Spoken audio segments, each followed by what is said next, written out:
మారు మనస్సు అక్కరలేని 99 మంది నీతివంతులు ఉన్నారు, 100లో 99 మంది నీతివంతులు ఉన్నారు. వారి విషయమై కలుగు సంతోషం కంటే మారు మనసు పొందు ఒక్క పాపి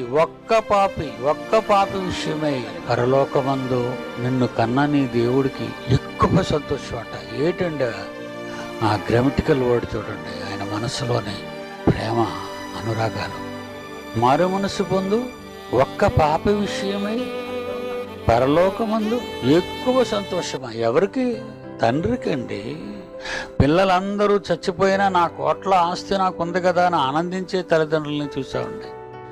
ఎవరేమైపోతే నాకేంటి, నాదంటూ నాకు నిలకడగా ఉంది కదా అని అనుకునే మానవులు మనం ప్రపంచంలో చూస్తున్నామండి.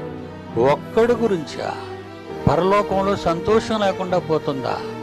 ఒక్కడి గురించి మరి ఎక్కువగా సంతోషిస్తాడా? ఏటండి ఆ పదజాలాలు?